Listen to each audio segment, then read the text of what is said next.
La lectura que hoy nos propone el oficio divino está tomada del libro del Éxodo, donde el Señor manda a Moisés que purifique al pueblo para prepararlo a su encuentro.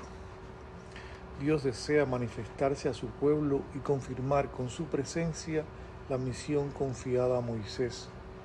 Al mismo tiempo, quiere suscitar y consolidar la fidelidad de aquel pueblo que ha elegido entre todas las naciones para que sea para él un reino de sacerdotes y una nación santa. Esta llamada del Señor no pertenece solo al pasado, se extiende a todos los pueblos y resuena también hoy en el corazón de la historia. ¿Qué significa entonces ser el pueblo del Señor? ¿Qué implica ser una nación santa? No se trata únicamente de ritos ni de palabras pronunciadas en la oración. Ser una nación santa significa ante todo vivir según la santidad de Dios, practicar la justicia, cultivar la caridad fraterna y rechazar toda forma de violencia, especialmente aquella que se abate sobre el pobre y el desvalido.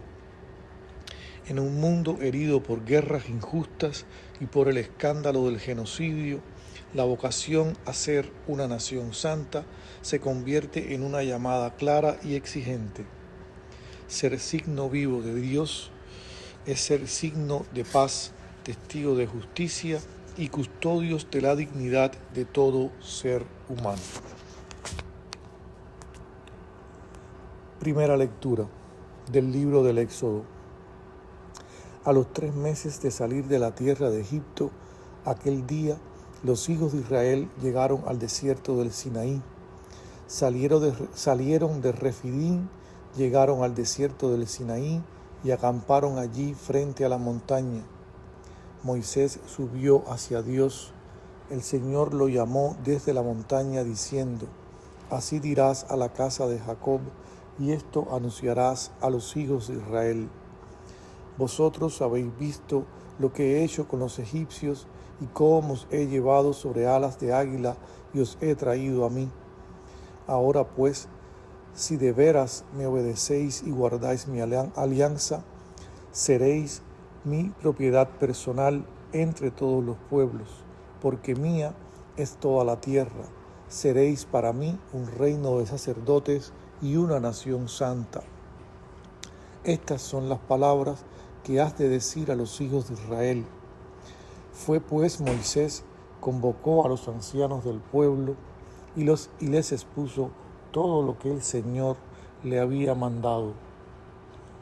Todo el pueblo a una respondió: haremos todo cuanto ha dicho el Señor. Moisés comunicó la respuesta del pueblo al Señor. El Señor le dijo: voy a acercarme a ti en una nube espesa, para que el pueblo pueda escuchar cuando yo hable contigo y te crean siempre. Y Moisés comunicó al Señor lo que el pueblo había dicho. El Señor dijo a Moisés: vuelve a tu pueblo y purifícalos hoy y mañana, que se laven la ropa y estén preparados para el tercer día.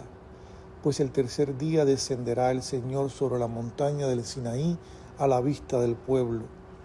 Traza al pueblo un límite alrededor y dile: guardaos de subir a la montaña o de tocar su borde. El que toque la montaña morirá. Nadie pondrá la mano sobre el culpable. Será apedreado o asetiado, sea hombre o animal. No quedará con vida. Solo cuando suene el cuerno podrán subir a la montaña. Moisés bajó de la montaña hasta donde estaba el pueblo, lo purificó y ellos lavaron sus vestidos. Después les dijo: estad preparados para el tercer día y no toquéis a ninguna mujer. Al tercer día, al amanecer, hubo truenos y relámpagos y una densa nube sobre la montaña. Se oía un fuerte sonido de trompeta y toda la gente que estaba en el campamento se echó a temblar. Moisés sacó al pueblo del campamento al encuentro de Dios y se detuvieron al pie de la montaña. La montaña del Sinaí humeaba porque el Señor había descendido sobre ella en medio de fuego. Su humo se elevaba como el de un horno y toda la montaña temblaba con violencia. El sonar de la trompeta se hacía cada vez más fuerte. Moisés hablaba y Dios le respondía con el trueno.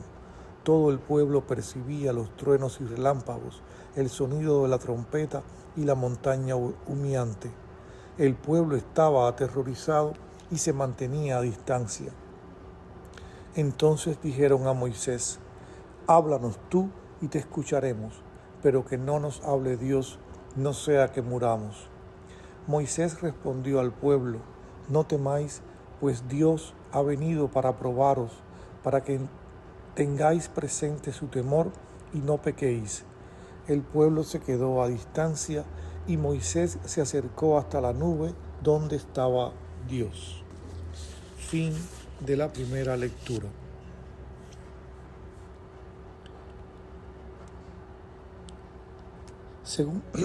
En la segunda lectura, San Ireneo, al comentar las palabras de Moisés en el Deuteronomio, nos invita a contemplar el misterio de la alianza. Dice Moisés al pueblo: el Señor nuestro Dios hizo alianza con nosotros en el Horeb. No hizo alianza con nuestros padres, sino con nosotros. ¿Por qué afirma esto la Escritura? Porque la ley no fue instituida para los justos. Los padres, en efecto, eran justos ante Dios, amaban al Señor que los había creado y se abstenían de toda injusticia contra el prójimo. Por esta razón no necesitaron la amenaza ni la severidad de una ley escrita, pues llevaban ya grabado en su interior el contenido del Decálogo. La ley, que más tarde sería proclamada en tablas de piedra, estaba ya inscrita en sus corazones: amar a Dios sobre todas las cosas y vivir en justicia con el prójimo.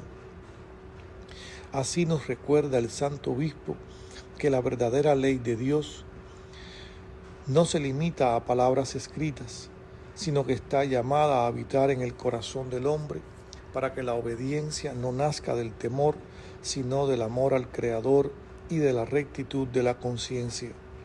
Segunda lectura. San Ireneo de León, Tratado contra las herejías. Moisés dice al pueblo en el Deuteronomio: el Señor nuestro Dios hizo alianza con nosotros en el Horeb. No hizo esa alianza con nuestros padres, sino con nosotros. ¿Por qué razón no la hizo con nuestros padres? Porque la ley no ha sido instituida para el justo, y los padres eran justos. Tenían la eficacia del Decálogo inscrita en sus corazones y en sus almas. Amaban a Dios, que los había creado, y se abstenían de la injusticia con respecto al prójimo, razón por la cual no había sido necesario amonestarlos con un texto de corrección, ya que llevaban la justicia de la ley dentro de ellos. Pero cuando esta justicia y este amor hacia Dios cayeron en olvido y se extinguieron en Egipto, Dios, a causa de su mucha misericordia hacia los hombres, tuvo que manifestarse a sí mismo mediante la palabra. Con su poder sacó de Egipto al pueblo para que el hombre volviese a seguir a Dios, y afligía con prohibiciones a sus oyentes para que nadie despreciara a su Creador, y lo alimentó con el maná para que recibiera un alimento espiritual, como dice también Moisés en el Deuteronomio: te alimentó con el maná que tus padres no conocieron, para enseñarte que no solo vive el hombre de pan, sino de todo cuanto sale de la boca de Dios. Exigía también el amor hacia Dios e insinuaba la justicia que se debe al prójimo, para que el hombre no fuera injusto ni indigno para con Dios, preparando de antemano al hombre mediante el Decálogo para su amistad y la concordia que debe mantener con su prójimo. Cosas todas provechosas para el hombre, ya que Dios no necesita nada de él. Efectivamente, todo esto glorificaba al hombre, completando lo que le faltaba, esto es, la amistad de Dios. Pero a Dios no le era de ninguna utilidad, pues Dios no necesitaba del amor del hombre. En cambio, al hombre le faltaba la gloria de Dios, y era absolutamente imposible que la alcanzara, a no ser por su empeño en agradarle. Por eso dijo también Moisés al pueblo: Elige la vida y viviréis tú y tu descendencia, amando al Señor tu Dios, escuchando su voz, pegándote a Él, pues Él es tu vida y tus muchos años en la tierra. A fin de preparar al hombre para semejante vida, el Señor dio por sí mismo y para todos los hombres las palabras del Decálogo. Por ello, estas palabras continúan válidas también para nosotros, y la venida en carne de nuestro Señor no las abrogó, antes al contrario, les dio plenitud y universalidad. En cambio, aquellas otras palabras que contenían solo un significado de servidumbre, aptas para la erudición y el castigo del pueblo de Israel, las dio separadamente por medio de Moisés, y solo para que el pueblo, tal como dice el mismo Moisés, yo os enseño los mandatos y decretos que me mandó el Señor. Aquellos preceptos, pues, que fueron dados como signo de servidumbre a Israel, han sido abrogados por la nueva alianza de libertad. En cambio, aquellos otros que forman parte del mismo derecho natural y son origen de libertad para todos los hombres, quiso Dios que encontraran mayor plenitud y universalidad, concediendo con largueza y sin límites que todos los hombres pudieran conocerlo como Padre adoptivo, pudieran amarlo y pudieran seguir sin dificultad a aquel que es su palabra. Fin de la segunda lectura. Dios Padre bueno, que en el bautismo has revestido de Cristo a tu siervo Pedro Arrupe y lo llamaste a su seguimiento en suma pobreza espiritual en la compañía de Jesús, escucha benigno nuestra oración. Él se entregó a ti plenamente como misionero y guía de sus hermanos, tanto en la salud como en la enfermedad.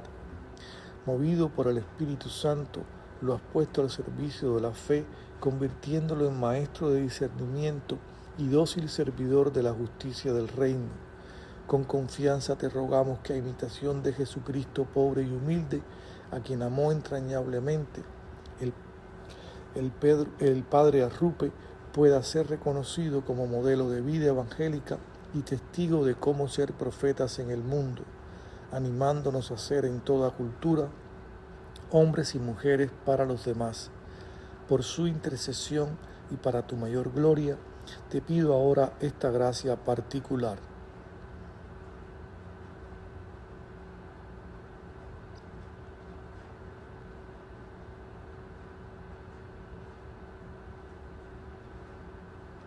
Que desees concederme para tu servicio y alabanza. Por Cristo nuestro Señor. Amén.